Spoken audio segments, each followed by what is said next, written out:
하나님 말씀 봉독하겠습니다. 사도행전 20장 17절에서 24절까지의 말씀입니다. 신약 222면 어간에 있습니다.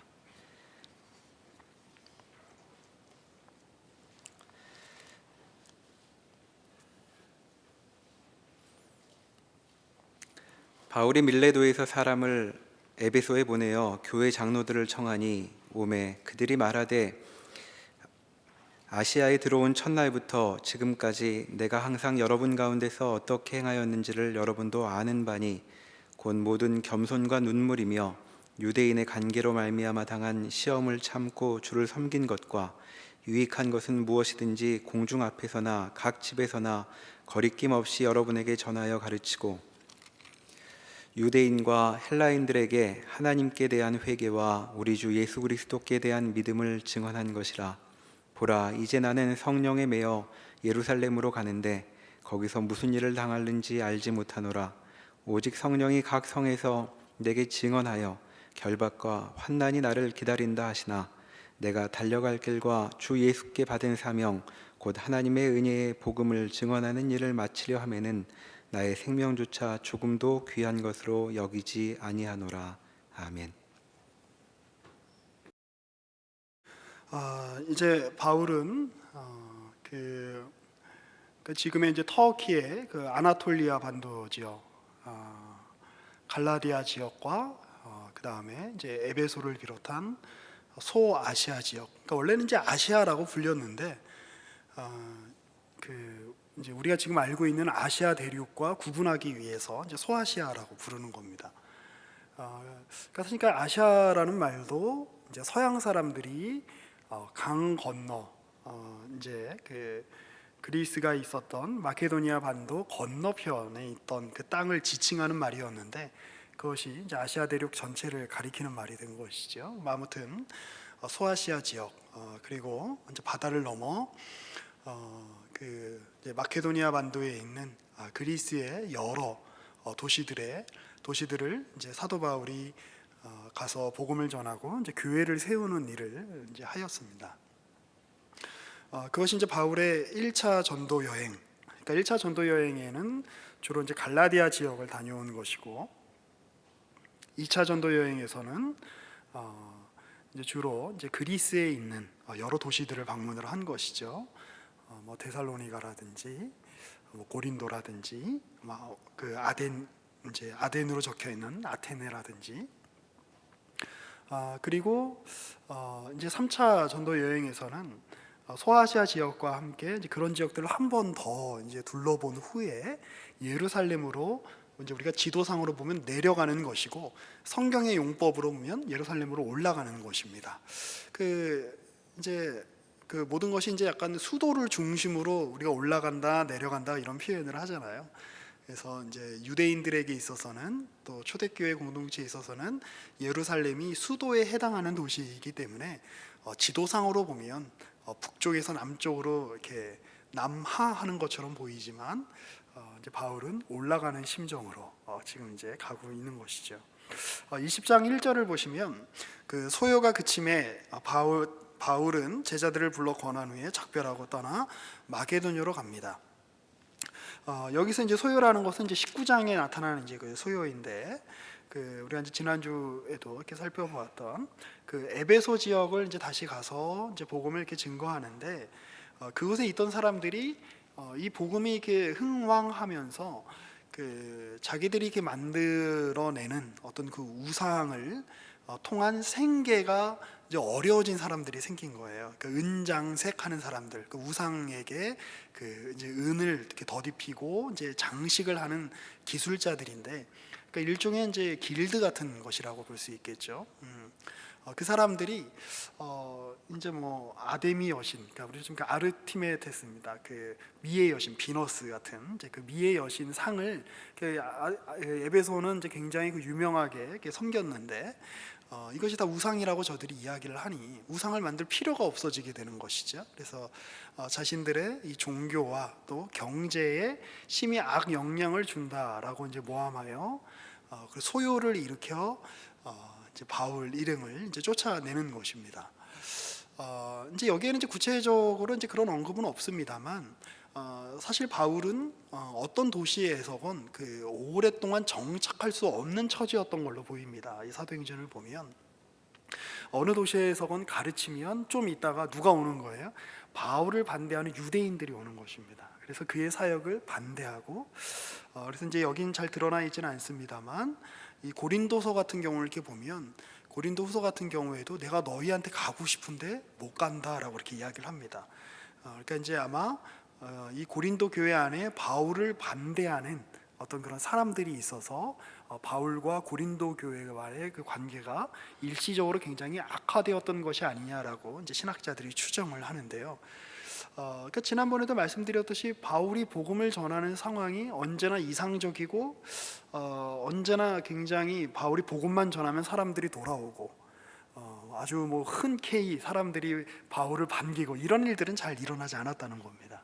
철저한 반대와 거부와 배신과 그리고 실망시키는 일들이 바울에게는 끊임없이 있었는데 그는 그럼에도 불구하고 계속해서 자신의 사역을 감당해 나가는 것입니다. 이 에베소는 이제 소아시아 지역, 그러니까 터키의 지금으로 치면 남서부 이제 지역이라고 이렇게 할 수 있을 것 같습니다. 그 지역에서 이제 소유가 심해지니까 이제 바다 건너 그리스 지역으로 가는 겁니다. 그래서 마게도냐 지역으로 가서 이제 그 2절에 보면 그 지방으로 다녀가며 여러 말로 제자들에게 권하고 헬라에 이르러 거기 석 달 동안 있다가 배 타고 수리아로 가고자 할 때, 수리아는 이제 시리아입니다. 지금의 이 수리아에 이제 뭐가 있는 것이죠? 안디옥이라고 하는 도시가 있었던 겁니다. 그리고 그 수리아를 거쳐서 지금 예루살렘으로 가기로 지금 사도 바울은 이제 마음을 먹은 것 같습니다. 그때 유대인들이 자기를 해하려고 공모함으로 마게도냐를 거쳐 돌아가기로 작정하니 아시아까지 함께 가는 자는 자 그런데 같이 가는 사람들의 그 이름들이 이렇게 좀 우리가 눈여겨 봐야 되는 그런 그 출신과 이름들인 것 같습니다. 베레아 사람 브로의 아들 소바더와 데살로니가 사람 아리스다고와 세군도와 더베 사람 가이오와 및 디모데와 아시아 사람 두기고와 드로비모라라고 이렇게 적혀 있죠. 이제 우리는 이렇게 눈에 좀 잘 들어오지 않습니다만 이 베레아와 데살로니가는 어디에 있는 지역이죠? 네, 우리가 계속해서 사도행전을 우리가 이제 말씀을 듣고 있습니다만 쉽게 파악하기가 쉽지 않은 얼굴들입니다. 보기를 내드릴게요. 1번 예루살렘 사람들, 자 2번 갈라디아 사람들, 3번 소아시아 사람들, 4번 헬라 지역 사람들. 몇 번인 것 같습니까? 그래요. 예. 여러분들이 말씀하지 않으시지만 눈빛으로 4번이라고 대답하는 걸로 보여집니다. 헬라 지역에 있는 도시들입니다. 그러니까 베레아도 그렇고 데살로니가도 그렇고 헬라 지역에서 바울이 전도하고 복음을 전하고 사역하여 얻게 된 제자들, 그 사람들의 이름이 뭐냐? 브로의 아들 소바더, 그 다음에 아리스다고, 세군도, 이런 사람들인 거예요. 그리고 이제 더베라고 하는 이제 그 더베 사람 가이오와 디모데라고 되어 있는데 이 더베는 어디에 있는 지역인가? 갈라디아에 있는 지역입니다. 바울이 2차 전도 여행 때 이제 그 갈라디아 지역으로 다시 가서 이제 디모데를 만나죠. 그래서 거기서 디모데에게 할례도 주고 자신의 사역의 동력자로 삼습니다. 그리고 이제 마지막으로 아시아 사람, 에베소가 포함된 지역인 아시아 사람 두기고와 드로피모가 있다. 그러니까 이 사람들은 바울의 주된 3대 사역, 그러니까 바울의 1차 전도 여행의 근거지였던 갈라디아 지역과 2차 때의 근거지였던 갈라디아 소아시아, 그 다음에 그 마케도니아에 있는 이제 그리스의 여러 도시 국가, 이 도시에서 얻게 된 이 회심자들, 제자들, 주님을 따르는 이들을 데리고 지금 다 안디옥으로, 예루살렘으로 가기를 지금 원하고 있는 것입니다. 그러니까 바울은 지금 어떤 큰 그림을 그리고 있는 것처럼 보여요. 그러니까 이제 어떤 그림인가? 이 사도행전에는 이렇게 잘 나오지 않습니다만 이 당시에 이제 고린도서나 이런 것들을 이렇게 보면 바울이 마게도니아에 있는 이 교회들로부터, 그러니까 마게도니아라는 말은 이제 엄격하게 말하면 그리스의 도시 국가들, 아테네라든지 고린도라든지 데살로니가라든지 그 북쪽에 있는 국가였습니다. 그러니까 예전에 이제 그 알렉산더가 마케도니아의 왕이었죠. 그런데 이제 이게 같은 지역에 이제 묶여 있다 보니까 마케도니아와 헬라스, 그리스가 이게 혼용해서 쓰이고 있는 겁니다. 그래서 이제 그리스의 제국은 엄격하게 말하면 마케도니아 그리스, 마케도니아 헬라 연합 제국이었던 거죠. 그 알렉산더의 제국은. 아무튼 이 마케도니아 지역에 있었던 이 교회 사람들이 많은 헌금을 해주었던 걸로 이렇게 보입니다. 그래서 그 헌금을 가지고 지금 예루살렘 교회의 교인들이 어려움을 겪고 있으니까 그 헌금을 모금하여 함께 지금 예루살렘으로 내려가고 있는 중인 겁니다. 그게 바울의 3차 여행의 목적지가 바로 예루살렘인 이유인 거죠. 그러면 왜 예루살렘으로 가서 바울이 헌금을 전달해 주려고 했는가? 그리고 이제 이렇게 많은 사람들과 함께 간다는 건 두 가지 의미가 있는 거죠. 이 많은 헌금 금액을 나 혼자 가져가서 내가 자랑하지 않겠다 이런 뜻이 있는 것이고, 이제 두 번째 의미가 더 중요한데, 그 이 당시 이제 유대인들은 예루살렘 지역뿐만 아니라 지중해 전역에 흩어져 이렇게 살았습니다. 애굽에도 많이 살고, 뭐 바빌론 지역에도 있었고, 로마 지역에도 있었고, 심지어 지금의 스페인 지역에도 있었는데, 그 있는 사람들이 절기가 되면 일종의 성전세라는 걸 내는 거예요. 해외에 있는 유대인들도. 그래서 그 세금이나 이제 어떤 그런 기금을 이렇게 모아가지고 예루살렘에 있는 예루살렘 성전에 보내는 겁니다. 그래서 그 기금을 가지고 이제 그 유대인들이 자신들의 어떤 그 종교나 어떤 자신들의 어떤 그 하고 싶었던 이제 일들을 이렇게 유대인으로서의 정체성을 이제 그렇게 확인하는 거죠. 자, 그런데 지금 바울의 지금 이 계획은 무엇인가? 유대인들이 아닌 그 수많은 이방 지역들의 교인들이 유대 지역의 핵심이라고 할 수 있는 예루살렘의 교회를 돕는 것을 통해서 예루살렘 교인들이 기존의 이방인 교인들을 받아 주었으면 좋겠다, 그 마음이 있는 겁니다. 그리고 지금 하나님께서 하시는 일이 이스라엘이라고 하는 민족적 테두리를 벗어나서 내가 지금 이렇게 여행하면서, 그러니까 말이 좋아 여행이지 실제로는 엄청난 사투를 벌인 겁니다. 바울 입장에선 어쨌든 갈라디아 지역에서, 소아시아 지역에서, 마케도니아 반도 지역에서, 그리스의 여러 도시들에서 이런 회심자들이 나타났고, 우리와 같이 함께 이렇게 주를 따르는 이들이 함께 나타났다. 그리고 그들이 우리와 이제 예루살렘에 있는 기독교 공동체와 한 몸이라는 것을 우리가 표현하는 증거로 연보, 우리가 이렇게 헌금을 모아왔다. 그러니 좀 받아달라. 그걸 통해서 원래 이제 기독교는 이제 그 유대인 공동체로 사실 시작을 하는 거죠. 예수님의 12 제자들이 다 유대인이었잖아요. 바울도 유대인이었고 바나바도 유대인이었고, 그런데 이 복음 공동체가 유대인의 범위를 넘어서서 모든 이방인에게까지 확장되었다라고 하는 것을 그렇게 이제 바울은 이제 보여주고 싶었던 것 같습니다. 자, 그런데 그 사이에 그 좀 주목할 만한 이제 사건이 하나 있습니다. 이제 5절에 보시면 그들은 먼저 가서 이제 그 드로아에서 우리를 기다렸다.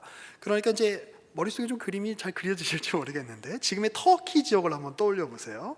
그리고 그 밑엔 지중해지만 터키와 그 그리스 사이에 에게해라고 하는 바다가 있는 겁니다. 그러니까 바울이 에베소 지역은 터키에 있는 지역이었는데, 그러니까 약간 중남부라고, 이렇게 중남부, 그래 약간 서쪽으로 치우친 지역입니다. 이제 거기에서 이제 열심히 복음을 증거하다가 폭동이 일어나고 더 이상 있을 수 없자 이제 바다를 건너 그리스 지역으로 가서 이제 사역을 하고, 거기에서 이제 그 교회들이 모아준 헌금을 모아서 다시 그 바다를 건너오는 겁니다. 이 드로아라고 하는 것은 그 고대에, 여러분 혹시 그 트로이의 목마라는 말 아시죠? 이제 그리스 연합군과 그 당시 이제 트로이 국가, 이제 도시 국가와의 그 싸움으로 유명한 그 트로이라고 하는 도시에서 멀지 않은 지역에 있는 도시였다고 합니다. 이 드로아 지역에 가서 이제 기다리고 있는 겁니다. 그리고 이제 6절에 보시면 우리는 무교절 후에 빌립보에서 배로 떠나 닷새만에 드로아에 있는 그들에게 가서 2일을 머물렀다. 7일을 머물렀다. 이제 우리가 합류했다, 그 뜻이에요. 자, 그런데 이제 그래서 이제 서로 합류하게 되자 어떤 일이 일어났는가? 이 드로아에서는 이제 이미 이제 그 교회가 형성돼 있었던 걸로 이렇게 보여집니다. 그래서 바울이 왔다고 하니까 바울의 이야기를 듣고 싶은 거예요. 그래서 열심히 바울의 이야기를 경청하다 보니까 7절입니다. 20장 7절. 그 주간의 첫날에 우리가 떡을 떼려 하여 모였더니, 자, 주간의 첫날이면 무슨 요일일까요? 안식일 다음 날입니다. 바로 주일이란 뜻이죠. 그러니까 이제 우리 그 기독교에서는 이제 주일을 이제 거룩하게 지키는 이제 그런 전통이 있는데, 이제 그것이 유대교나 제7일 안식일교와 다른 점이죠. 이제 바로 이제 이런 데서 이제 좀 드러나고 있는 겁니다. 이제 모여서 떡을 떼려 하여 이제 성찬식을 하려고 했다, 이런 뜻입니다. 그래서 같이 모여서 예배를 드리고 바울이 이튿날 떠나고자 하여 그들에게 강론할세. 자, 근데 여기 이제 그 강론이라는 말은 실제로 20장 1절에 보면, 다시 한번 20장 1절을 보세요. 소요가 그침에 바울은 제자들을 불러 권한 후에라는 말이 있죠. 이 권하다라는 말, 그리고 이전에도 보면 그 지방으로 다녀가며 여러 말로 제자들에게 권하다라고 하는 말이 있죠. 그리고 여기 7절에 나오는 이 권하다라고 하는 말이 있고, 12절에는 강론하다라는 말이 있고, 12절에는 그들이 살아난 청년을 데리고 가서 적지 않게 위로를 받았더라라고 하는 말이 있습니다.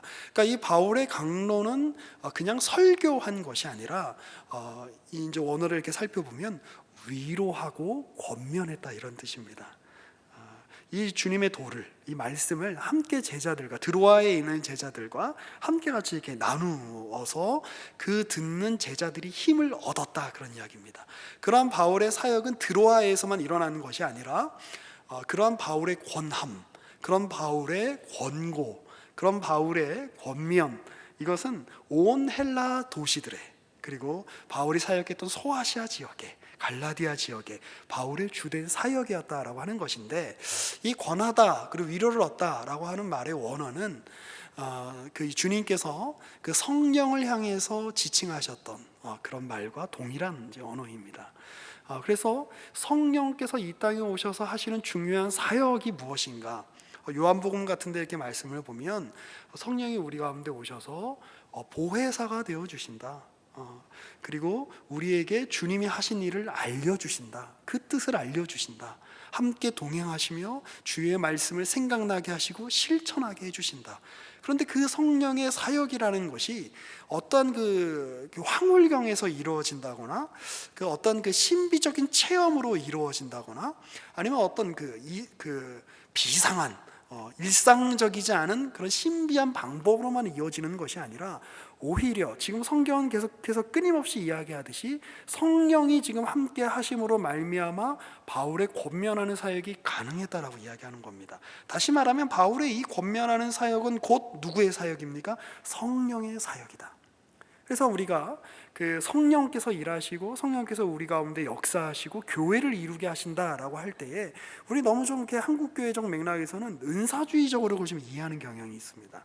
어떤 특별한 은사가 나타나야만, 어떤 뭐 방언의 은사라든지 뭐 예언의 은사라든지 병 고치는 은사가 나타나야만 그것이 성령의 뚜렷한 표징이라고 생각하는데, 그렇지 않습니다. 지금 성경을 보면 누군가 하나님의 말씀을 전하고, 누군가 그 말씀을 듣고 위로를 얻고 힘을 얻고 주 앞에 서게 되면, 그것이 바로 성령의 가장 일하신다라고 하는 가장 확실한 증거라라고 우리가 이렇게 생각을 해야 된다는 것입니다.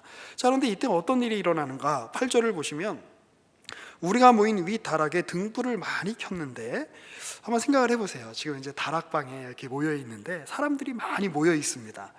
아마 이때가 뭐 한 3월이나 4월쯤 되지 않았을까 싶은데, 그러니까 이제 뭐 그렇게 더운 날씨는 아니었겠지만 사람들이 워낙 많이 몰려 있다 보니까 공기가 굉장히 탁하였을 것입니다. 거기다가 이 등불까지 켰으니까 굉장히 이 공기가 좋지 않고 누구나 다 졸 수 있는 상황일 것이라라고 지금 누가가 묘사하고 있는 것처럼 보이죠. 저도 여러분들이 설교 시간에 조시는 거에 대해서 이해를 잘하고 있습니다. 우리 뭐 점심 식사하고 굉장히 졸린 시간이죠. 그런데 이제 이 말씀을 제 예전에 이제 이렇게 부흥사 목사님들이 오시면 꼭 이렇게 하셨어요. 이렇게 유두고라고 하는 청년이 졸다가 이 창에 걸터 앉아서 이렇게 졸다가 떨어져 갖고 죽지 않았냐. 그러니까 니들도 내 설교 듣다가 졸면 이런 일이 발생할 수 있다, 이러면서 그 협박하셨던 그 제 어린 마음에 그게 이제 생각이 납니다. 오늘의 이 에피소드는 사실 그게 초점이 아니죠. 떨어져서 죽게 된 그 유두고라고 하는 이 청년에게 이제 바울이 이제 다가가는 겁니다. 이 졸음을 이기지 못해서 9절에 보면 3층에서 떨어져 죽었는데, 이 누가는, 이 사도행전을 적은 누가는 의사였습니다. 그렇기 때문에 그 굉장히 이 사람이 죽었는지 죽지 않았는지를 이렇게 혼동할 만한 그런 어떤 그런 가능성은 없었다고 이렇게 보여집니다. 그러니까 의사가 보기에도 이미 죽은 사람이다라고 이제 이렇게 평가를 하고 있는 거죠. 근데 10절에 보니까 바울이 내려가서 그 위에 엎드려 그 몸을 안고 말하되 떠들지 말아라, 생명이 그에게 있다라고 이야기합니다. 그리고 올라가 떡을 떼어 먹고 오랫동안 곧 날이 새기까지 이야기하고 떠나니라. 사람들이 살아난 청년들을 데리고 가서 적지 않게 위로를 받았다라고 이야기합니다. 그러니까 이 부분은 이제 어떻게 이렇게 좀 말씀을 드려야 이제 좀 잘 말씀을 드릴까 좀 고민이 이제 되는 이제 지점입니다. 우선 이제 이렇게 시작을 좀 해보시죠. 성경에 나타난 많은 기적들이 있습니다. 예수님이 행하신 많은 기적들이 있죠. 뭐 작게는 그 우물가에 있는 여인에게 그 전의 상황을 전혀 모르셨음에도 불구하고 사마리아 여인에게 야, 네가 전에 남편이 5이 있었구나라고 그녀의 과거를 이렇게 말씀하시는 것으로부터 시작해서 오병이어의 기적이라든지 물이 포도주로 바뀌는 기적이라든지 심지어 죽은 나사로나 나인성의 과부의 아들 같은 이들을 살려내시는 그러한 초월적인 어떤 그 능력들, 예수님의 기적들에 대해서 성경은 기록하고 있습니다. 그런데 이제 우리가 주의 깊게 생각을 해봐야 되는 것이 있는데, 이런 기적들은 그것 자체로 독립된 이야기를 형성하고 있지 않다는 겁니다. 어떤 이 성경의 모든 사실 이 맥락이 그렇습니다만 예수님의 행적 가운데 나타난 기적도 마찬가지고, 어떤 일을 드러내기 위해서 어떤 성경이 어떤 이야기를 하고 싶어서 그 기적 사건을 동원하여 그 기적 사건을 첨부하여, 물론 이제 그 당시에 이 원 사건이 일어났겠죠. 그런데 이 사도행전을 쓴 누가가 그 성령의 감동으로 말미암아 썼습니다만, 왜 이 사건을 지금 사도 바울이 예루살렘으로 가는 여정 가운데 있는 그 사건 속에 편입하여 기술을 했을까요? 그러니까 우리가 그 부분을 좀 생각해 볼 필요가 있다는 겁니다. 우리는 자칫하면 신앙생활을 어떤 그 기적이나 어떤 성취나 우리가 원하는 식의 기도 응답이나 이런 것이 목적이라고 생각할 수 있습니다. 그런데 성경을 보면 기적은 목적이 되었던 적이 한 번도 없습니다. 주님이 기적을 일으키시는 게 무슨 기적이겠어요? 그렇죠? 주님께는 기적을 일으키시는 것이 아무런 어려운 일이 아닙니다. 그럼에도 불구하고 주님께서 우리 가운데 허락해 주신 이 일상적인 시간, 일상적인 공간이라고 하는 이 터 위에서 주님이 우리를 살게 하시는데, 그리고 이것이 어떻게 보면 하나님의 더 큰 일하심입니다. 여기서 기적이 일어나야만 하나님이 일하시는 것이 아니라 이미 여러분들이 지금 거하고 있는, 모두가 함께 공통으로 겪고 있는 이 시간 속, 모두가 함께 겪고 있는 이 환경, 이 정황이 이미 하나님의 일하심인 거예요. 이 환경, 그리고 이 속에서 일하시는 하나님이 훨씬 더 큽니다. 이 속에서 이 역사하시고 목적하시는 그 하나님의 일하심이 훨씬 더 큽니다. 그런데 특별하게 그 안에서 이 일상적인 시간과 공간 속에서 그의 백성들을 키워내시는 과정 가운데 있는데, 특별한 어떤 비일상적인 사건들이 일어나게 하심으로 말미암아 그 일상이 더욱더 하나님의 뜻 가운데 있다는 것을 보여주기 위하여 이런 사건들이 동원될 때가 있다는 것이죠. 자, 이 죽음 사건을 제가 이렇게 보면서 제가 이제 떠올린 사건이 하나 있습니다. 그 열왕기 하로 한번 우리가 되돌아가 보도록 하겠습니다. 우리가 몇 년 전에 우리가 함께 살펴봤던 열왕기하 4장입니다. 이 열왕기하 4장에 보면 이제 열왕기상은 이제 주로 그 열왕기상 뒷부분에서는 선지자 엘리야에 대한 이야기가 많이 나옵니다. 그런데 열왕기하가 시작되면서 이 선지자 엘리야는 그 이제 하늘로 승천을 하죠. 근데 이 승천이 무언가 대단한, 엘리야가 굉장한 믿음을 갖고 있었기 때문에 승천하는 것이 아니라 엘리야야 너희 시대는 끝났다라고 말씀하시는 하나님의 선언이 초점이다라고 말씀드렸던 적이 있습니다. 그리고 나서 이제 엘리사의 사역으로 이어지는데, 이 엘리사의 삶 속에 일어났던 기적은 거의 무슨 그 예수님의 기적과 방불합니다. 그 굉장히 많은 기적들이 일어납니다. 그런데 이제 그것은 이제 그렇게 유비가 될 수 있는 것이고, 사실 엘리야의 그 부재로 인한 그 엘리야를 따랐던 그 수많은 선지자들, 그리고 그 선지자들 중에 한 명이었던 엘리사의 심정은 어떠했던 것인가를 한 번씩 우리가 생각해 볼 필요가 있습니다. 카리스마적인 그 리더십이 갑자기 하늘로 올라가 버렸어요. 그리고 이제 내가 그 일을 감당해야 되는 거예요. 나는 이제 어떻게 해야 하나? 그 엘리야의 부재 속에서 내가 그동안 의지하고 신뢰해왔던 스승이 사라지고, 이제 내가 이 시대 속에서 하나님의 말씀을 전해야 되는 어떤 그런 책임을 지금 부여받게 된 겁니다. 그 엘리사의 마음은 굉장히 무거웠을 겁니다, 처음에.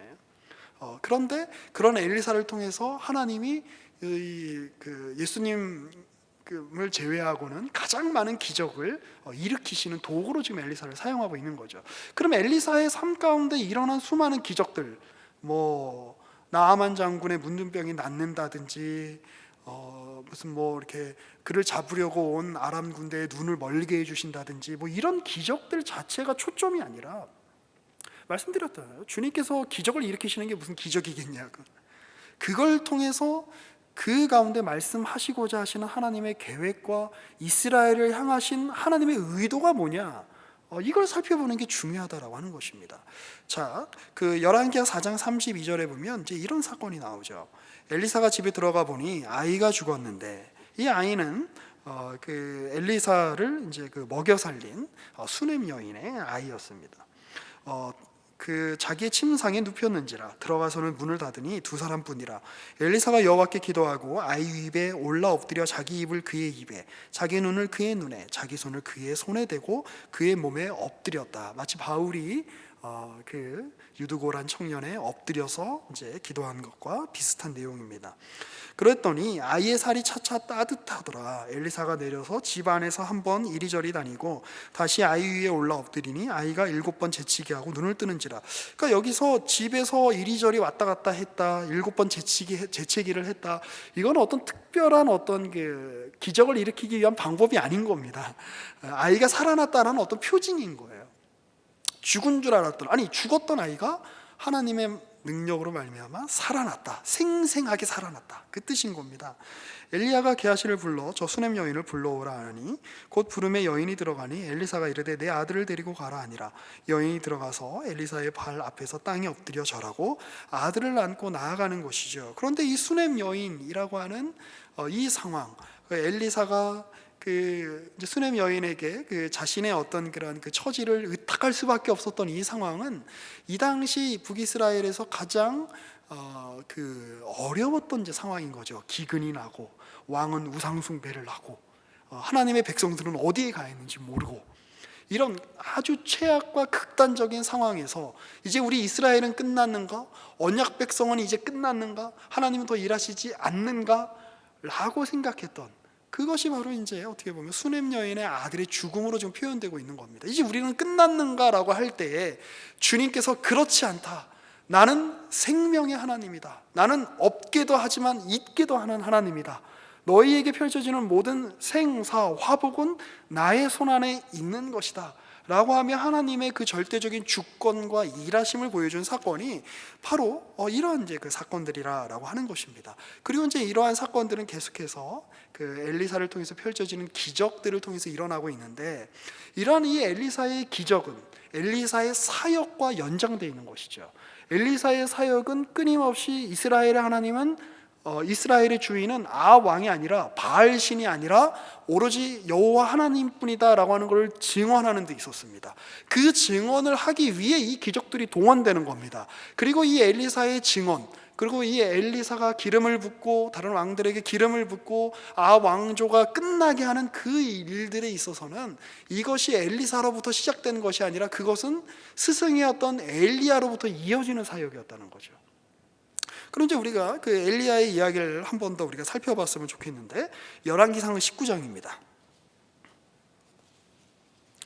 그 열왕기상 19장 그 3절을 보면 그가 이 형편을 보고 일어나 자기의 생명을 위해 도망하여, 여기서 이 엘리야가 본 형편이 뭡니까? 지금 이 앞에 보면 갈멜산에서 그 바알과 아세라를 섬기는 수많은 거짓 선지자들과의 어떤 그 능력 대결에서 엘리야가 승리하지요. 사실 엘리야가 승리한 것이 아니라 하나님이 어떤 분이신지를 드러내시는 것입니다. 엘리야의 제물에만 그 불이 내리는 것을 통해서, 그 일을 통해서 이스라엘 백성들이 그 거짓 선지자들을 다 죽입니다. 그러나 그럼에도 불구하고 여전히 이세벨은 살기가 등등해서 서 있는 거예요. 그러니까 내가 이러려고 선지자가 됐나 이렇게 자책감이 들고 뭐 이런 생각이 드는 거죠. 내가 이러려고 하나님의 선지자를 하는 건가? 이렇게 거짓 선지자 다 때려 죽여도 이세벨이 이렇게 기세가 등등하여 그 기세를 꺾지 않고 지금 자기를 지금 잡으러 오는 거 아닙니까? 아니, 하나님, 갈멜산에 그렇게 불이 내리시게 할 거면 기왕이면 저 이세벨의 궁전에 불이 떨어지게 하셔서, 아합의 궁전에 불이 떨어지게 하셔갖고 싹 쓸어버리시면 얼마나 좋습니까?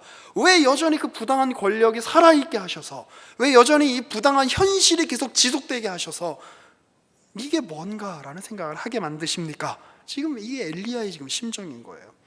그래서 4절에 보면 자기 자신은 광야로 들어가 하룻길쯤 가서 한 로뎀나무 아래에 앉아서 자기가 죽기를 원하여 이르되 여호와여, 넉넉하오니 지금 내 생명을 거두시옵소서. 이거 지금 엘리야가 주님을 향한 어떤 신실한 신앙 고백을 하고 있는 게 아니에요. 넉넉하오니 이게 무슨 뜻이에요? 하나님, 이만하면 됐잖아요, 이거예요. 언제까지 저를 괴롭히실 겁니까?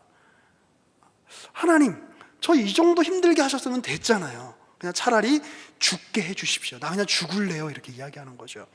자, 이런 상황이면 여러분들은 무엇을 기대하시겠습니까? 우리도 그런 상황을 겪을 때가 있죠. 하나님, 이만하면 됐잖아요. 제가 가족 때문에 이 정도 고생했으면 됐잖아요. 하나님, 제가 취업 때문에 이 정도 제가 자소서 한 256번 썼으면 됐잖아요. 이제는 취직시켜 주실 때 됐잖아요. 하나님, 제가 소개팅을 101번 했으면 됐잖아요. 이제 응답을 해주실 때가 됐잖아요. 이런 이제 생각이 들죠. 그럼 이만하면 됐잖아요. 그러면 하나님께 우리가 이렇게 불평을 토하면 그 다음 어떤 일이 이루어지기를 바라십니까?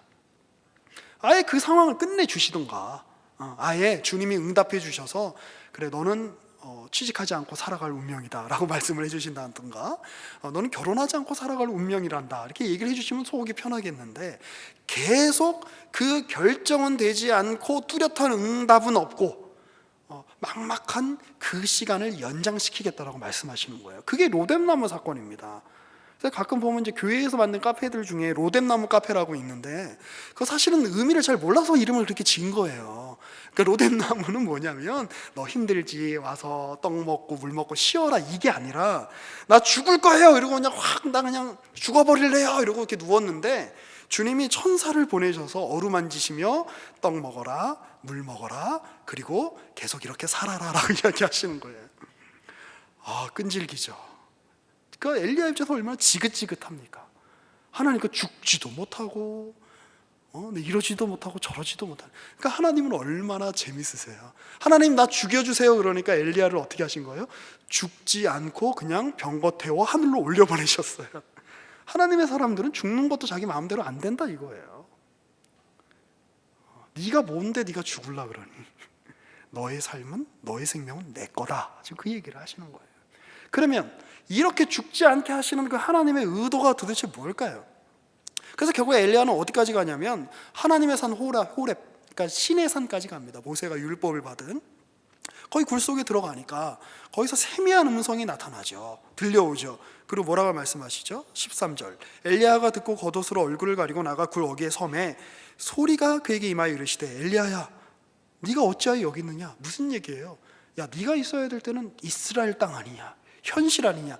아합과 이세벨이 여전히 살기가 등등하여 변할 것 같지 않은 그 현장에 바로 네가 있어야 할 것 아니냐? 근데 너 왜 여기 와 있냐? 그 얘기 하시는 거예요. 그러니까 엘리야가 뭐라고 이야기하죠? 그가 대답하되, 내가 만군의 하나님 여호와께 열심히 유별하오니 이는 이스라엘 자손이 주의 언약을 버리고 주의 제단을 헐며 칼로 주의 선지자들을 죽였음이오며 오직 나만 남았습니다. 하나님, 제가 얼마나 열심히 섬겼는지 아시잖아요. 하나님 살아계시면 도대체 이렇게 만드실 수 있는 겁니까? 하나님, 제가 얼마나 열심히 예배드리려고 노력하는 줄 아시잖아요. 내가 하나님 내가 뜻대로 살려고 노력했는지 주님 아시잖아요. 근데 결과가 이게 뭡니까? 세상은 하나도 안 바뀌고 나는 여전히 쫓기는 신세이고, 나 그래서 죽으려고 로뎀나무 가운데 이렇게 로뎀나무 그 시냇가인가요 이게? 로뎀 나무 그 밑에서 하여튼 나 그 누워 있는데 주님 나 죽지도 못하게 하시고 먹으라고 그러고 마시라고 그러고 다시 여기까지 끌고 오셨잖아요. 하나님 도대체 저한테 왜 그러시는 거예요? 나만 남았잖아요. 하나님 도대체 원하시는 게 뭐예요? 투정하는 겁니다. 그러니까 주님 뭐라고 그러시는 거예요? 15절에 우리 먼저 18절을 볼까요? 그러나 내가 이스라엘 가운데 7,000명을 남겼다. 바알에게 무릎을 꿇지 않았다. 뭐냐? 야, 네가 나의 일을 다 한다고, 네가 나의 일을 완성할 수 있다고 착각하지 마라 이겁니다. 그게 바로 엘리야 승천의 중요한 이유 중에 하나입니다. 엘리야가 없어도 하나님의 일은 하신다. 엘리야가 부재하니까, 엘리야가 이 땅에서 사라지니까, 엘리야가 북이스라엘에서 없어지니까 하나님의 백성이, 하나님의 사역이 망하는 것이 아니라 오히려 더 큰 기적으로 일하시더라. 누구를 통해서? 엘리사를 통해서. 그러면서 주님께서 엘리야에게 시키신 게 있죠. 세 가지죠. 하나는 15절을 보시면 여호와께서 그에게 이르시되 너는 내 길을 돌이켜 광야를 통하여 다메섹에 가서 이르거든 하사엘에게 기름을 부어 아람의 왕이 되게 하라. 아람은 이스라엘과 적대 관계, 라이벌 관계에 있는 국가라고 말씀드렸습니다. 그리고 아람의 운명은 곧 이스라엘의 운명입니다. 내가 너희의 그 운명, 내가 너희의 국가 다스리고 있다. 너희 그 아람에게, 그 아합 왕에게, 이세벨 그 왕비에게 구체적인 어떤 벌이 내리지 않는다라고 할지라도 그들이 북이스라엘을 조종하고 언약 백성들을 다 좌지우지하는 것처럼 보이지만 실제로는 내가 움직인다. 그들은 생각할 수 없는 더 큰 범위에서 내가 지금 일하고 있다. 지금 그런 얘기를 하시는 거예요. 내가 지금 너 취직시키려고 적당한 비유는 안 되겠는데 그 트럼프가 대통령이 되게 했다. 뭐 이런 제 말씀으로 보여지는 겁니다. 16절은 또 뭐라고 이야기하는 거죠? 님시의 아들 예후에게 기름을 부어 이스라엘의 왕이 되게 하라. 이스라엘의 지금 왕은 누굽니까? 아합이죠. 그러니까 예후를 이스라엘의 왕이 되게 한다는 것은 내가 아합 왕조를 끝내게 하겠다 그 뜻입니다. 그리고 이제 그 다음이 중요하죠. 사밧의 아들 엘리사에게 기름을 부어 너를 대신하여 선지자가 되게 하라. 이제 너의 시대는 끝났다 이겁니다. 너는 그냥 불병거 타고 하늘로 올라와라. 그러나 내가 엘리사를 통해서 이 사역들을 계속해 나아갈 것이다. 그게 하나님의 말씀인 거죠. 그러니 엘리야의 죽음이 아니죠. 엘리야의 부재가 하나님의 사역을 가로막을 수 없는 겁니다. 하나님이 계속해서 일하시기 때문입니다. 그것이 바로 수넴 여인의 아들이 죽었다가 살아난 바로 엘리사를 통해서 그 기적을 보여주신 것을 통하여 죽음도 하나님의 사역을 방해할 수는 없다. 이게 바로 열왕기서에 드러난 이스라엘 백성들과의 관계 속에서 드러난 하나님의 어떤 굳센 의지라고 할 수 있는 것입니다. 자, 그러면 지금 이제 사도 바울이 마게도니아에서의 사역을 마치고 드로아로 이제 넘어와 이제 예루살렘을 향해서 나아갑니다. 계속되는 반대가 있는 거예요. 사도 바울을 향하여. 가는 도시마다 반대자가 있는 겁니다. 처음에는 좀 사역이 잘 되나 싶더니 옆 동네에 있던 애들까지 와가지고 유대인들이 와서 괴롭히고 거기 현지 이방인들이 와서 막 폭동을 일으키고 사도 바울에 반대하여 폭동을 일으키게 하고 끝내고 싶은 마음이 드는 겁니다. 그러나 그러한 폭동도 그러한 반대도 심지어 죽음도 하나님의 일하심을 막을 수 없다. 지금 그걸 보여주고 있는 겁니다. 유두고가 죽었지만 살아나는 겁니다. 그의 죽음도 하나님의 사역을 방해할 수는 없는 겁니다. 복음의 역사를 방해할 수는 없는 겁니다. 오늘날 우리 시대에도 3층에서 떨어진 유두고 같은 그 상황이 곧 종종 펼쳐지죠. 왜 우리가 주의 말씀을 들으려고 모였는데 왜 이런 일이 일어나는가? 우리는 선한 의도를 가지고 이 땅을 살기를 원하는데 왜 이 선한 의도를, 선한 의도도 아니죠, 그냥 이 소박한 꿈을 이룰 수 없게 만드는 이 악한 구조와 이 악한 시대와 이 악한 지도자들과 이 악한 상황은 왜 바뀌지 않는가? 그리고 더 괴로운 것은 바로 나 자신인 거잖아요. 내가 하나님의 말씀을 듣고 따르기에, 내가 하나님의 길을 내가 간다고, 내가 주님을 닮아간다고 이야기하지만 거기에 늘 못 미치는 나의 이 부족함은 무엇인가? 그래도 주님이 말씀하시는 겁니다. 그 부족함도, 너의 부족함도, 너의 시대가 갖고 있는 제한도, 우리가 인간이 모여있기 때문에 너희가 겪고 있는 그 인간성의 하나님이 우리를 인격 속에 담아서 이 보배를, 이 진리를 증거하게 하시는데, 인간성에 담겨 있기 때문에 필연적으로 겪게 되는 그 인간성의 그 저열한 한계들을 경험하는 것도, 사실 우리가 공동체로 모여 있으면 제일 많이 경험하는 게 그거 아닙니까? 우리 같이 신앙 안에 모여 있는데, 우리가 같이 예수 믿고 우리가 복음 안에 우리가 같이 모여 있는데, 왜 여전히 나를 비롯하여 다른 이들에게서 그 인격에서, 그 성품에서 말이 안 되는 것을 우리가 목도해야 되는가라고 하는 것이 우리를 힘들게 할 때가 있죠. 그런데 그것이 정상적이지 않은 것이 아니라 하나님이 그걸 통해서 일하신다라고 성경이 지금 끊임없이 이야기하고 있는 겁니다. 아브라함은 비겁한 사람이었습니다. 자기 아내를 누이라고 속이잖아요. 이삭은 소심한 사람이었습니다. 성경을 보면 뭐 적극적으로 뭘 해본 게 별로 없어 보이죠.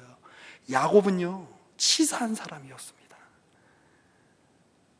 그런데 그들의 그 소심함과 비겁함과 치사함과 그걸 통해서 하나님의 역사가, 하나님의 언약이 방해받는 것이 아니라 오히려 그것이 하나님의 이 언약이 그들의 그 연약한 성품들을 차츰차츰 바꿔가며 위대한 하나님의 사람으로 바꾸어가며 하나님의 그 일이 진행되고 있는 겁니다. 그래서 바울은 이렇게 이야기할 수 있는 겁니다. 우리 다시 사도행전 20장으로 한번 넘어와 보실까요? 오늘 이제 우리가 읽었던 본문인데 22절입니다. 보라, 이제 나는 성령에 매어 예루살렘으로 가는데 거기서 무슨 일을 당하는지 알지 못하노라. 오직 성령이 각 성에서 내게 증언하여 결박과 환난이 나를 기다린다 하시나. 자, 보십시오. 지금 바울이 깨달은 복음의 핵심이 바로 이것입니다. 뭐냐면 죽음을 회피하는 것은 다른 종교나 다른 철학에도 다 있는 겁니다. 죽음은 그냥 끝이야 라고 이야기를 한다든지, 그냥 흙으로 돌아가는 거야 라고 이야기를 하는데, 어차피 죽으면 우리가 감각도 사라지니까 고통도 느낄 필요가 없으니까 죽는 거 두려워하지 마. 이 당시 에피쿠로스 학파에 유행했던 에피쿠로스 학파의 선조인 에피쿠로스가 한 말입니다. 그리고 오늘날 우리 시대에 수많은 자연주의자들, 무신론적인 자연주의자들이 하는 말이기도 하죠. 죽으면 끝인 거야. 그냥 영원한 건 거대한 자연의 흐름밖에 없어, 이렇게 이야기하는 거죠. 아니면 우리가 죽는 것은 우리가 그 이후의 일은 모르니까 죽기 전에 우리가 최선을 다해서 살자. 그게 어떤 인간이 가질 수 있는 용기다, 이렇게 이제 하는 것이 기껏해야 그 정도일 뿐인 겁니다. 그런데 예수의 부활을 경험하게 된 바울이 예수의 부활을 통하여 그가 증거하고 싶었던, 그리고 자신의 삶에서 드러내고 싶었던 내용이 무엇인가? 단지 죽음은 회피하거나 단지 죽음은 벗어나야 될 그런 대상이 아니라, 그리고 죽음보다 못한 현실을 죽음으로 도피하는 것이 어떤 종교의 기능이 아니라, 얼마나 많은 시대 동안 얼마나 많은 경우에 사실 종교는 그런 역할을 합니까? 심지어 기독교 안에서도 단지 현실을 도피하고 면피하고 자신의 책임을 피하고 현실에게서 떠나서 약간 그 마약을 맞는 것 같은 그런 효과를 주는, 그러나 바울이 깨달은 복음은 그런 것이 아니라는 거죠. 엘리야, 나 죽을 거예요. 아니야, 로뎀나무 밑에서 너 밥 먹고 물 마시고 다시 그 길 걸어라. 죽을 것 같은데요? 괜찮다. 그 죽을 것 같은 그 속에서도 내가 일을 한다. 죽었는데요? 엘리야가 하늘로 올라갔는데요? 엘리사가 죽었는데요? 예수님이 승천하셨는데요? 예수님이 승천하시면 도대체 우리 제자들만 가지고 도대체 뭘 하라고 하시는 거죠? 괜찮다. 예수님의 부재에도, 엘리야의 부재에도 하나님이 더 큰 일로 일하신다, 역사하신다. 성령이 각 사람을 일으키셔서 하나님의 그 복음을, 하나님의 교회를 세우신다, 이 얘기를 하는 겁니다. 그러니 지금 바울의 고백을 보십시오. 성령에 매여 내가 예루살렘으로 가는데, 성령이 나에게 말씀을 해주셨다는 거예요. 뭐냐? 내가 이제 예루살렘으로 가는 길에 각 도시마다 그리고 궁극적으로는 예루살렘에서, 그리고 로마에서 내가 큰 환난을 당할 거다, 결박을 당할 거다, 성령이 말씀해 주셨다는 겁니다. 근데 이게 이 시대에 소위 말하는 성령의 음성을 듣는다고 이야기하는 은사주의자들이 하는 이야기와 얼마나 다릅니까? 우리가 앞니를 왜 알고 싶은 거예요? 여러분들이 용하다는 장로님, 용하다는 권사님들 찾아다니는 이유가 뭡니까? 앞에 있을 어떤 환난의 얘기를 내가 먼저 들어 그것을 내가 피할 방법을 찾고자 함이 아닙니까? 마치 예전 사람들이, 요즘 사람들도 찾아가지만 무당을 찾아가 예를 들어 내가 올 회가 가기 전에 어떤 큰 어려움이 있을 텐데 그게 예정돼 있는 건데, 지금 내가 여기서 부적 한번 잘 쓰면, 지금 내가 여기서 굿 한번 잘하면 그 어려움을 건너뛸 수 있을 거라는 기대를 가지고 무당을 찾아가는 것이죠. 그런데 기독교 신앙은 그런 것이 아니라는 것입니다. 성령의 음성을 들어 이 앞에 결박이 있다, 환난이 있다, 그래 성령이 나에게 이렇게 말씀해 주시니 내가 예루살렘으로 가지 말아야 되겠다, 이게 아닙니다. 앞에 결박이 있다, 환난이 있다, 성령이 말씀해 주신다. 바울에게뿐만 아니라 이제 우리가 다음 장에서 살펴보겠습니다만 다른 이들을 통해서도 말씀해 주신다. 그러니 내가 그걸 기쁨으로 알고 환난과 결박 속으로 들어가겠다. 이게 기독교 신앙인 겁니다. 이게 부활을 선포했던 바울의 신앙인 겁니다. 이게 내가 부활할 것을 알기 때문에 십자가의 고통을 겪겠다, 이것이 아니라 나는 죽음 가운데도 하나님께서 저주하시고 그 모든 그 하나님을 향한 그 거부의 끝자리로 겪게 된 그 사망의 자리에까지, 배신의 자리에까지, 수치의 자리에까지 주님이 가라시면 가겠다. 왜? 주님이 그 명령을 듣고 주님과 동행하며 내가 가는 그 길이라면 그것이 설령 사망의 자리요, 음부의 자리요, 스올의 자리라고 할지라도 주님이 거기 계시기 때문에 나는 거기에 가겠다. 그게 바로 예수님의 십자가죠. 그게 바로 예수님의 십자가와 부활을 증거하는 바울의 복음인 것입니다. 주님은 우리가 환난이 사라질 거라고 말씀하지 않으십니다. 성경은 우리 앞에 환난이나 결박이 없을 거라고 이야기하지 않습니다. 우리는 죽는 날까지 어쩌면 끊임없이 환난과 결박 가운데 놓여져 있을지도 모르겠습니다. 그러나 그것이 하나님의 일을 방해하지 않는다 라고 말하는 이 사도 바울의 고백, 이 성경의 고백, 이 말씀의 선언, 이것이 무엇인지 우리가 가슴 깊이 깨닫고 그 길을 걸어가기로 결심하는, 그 길을 함께, 주님이 계시다면 그곳이 어디든 나는 가겠다.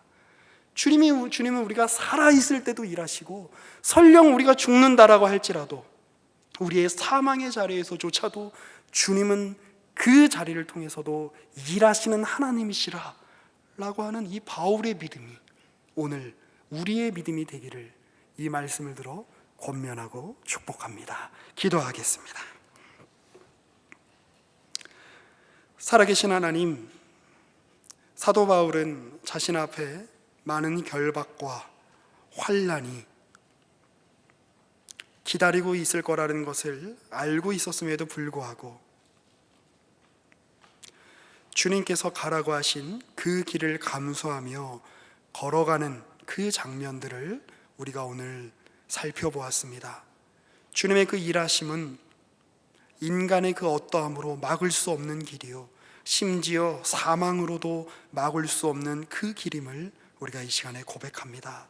그러니 주님처럼, 사도 바울처럼, 또 주님을 따랐던 수많은 믿음의 선진들처럼 오늘 우리에게도 하나님을 향한 믿음을 부어주셔서 안심을 따라 사는 것이 아니라, 보장을 추구하며 사는 것이 아니라 오로지 의인은 믿음으로 살리라라고 말씀하시는 주님의 말씀과 같이 주님을 믿는 믿음으로 오늘 우리의 현실 속을 걸어 나아갈 수 있도록 주여 우리에게 믿음을 더하여 주옵소서.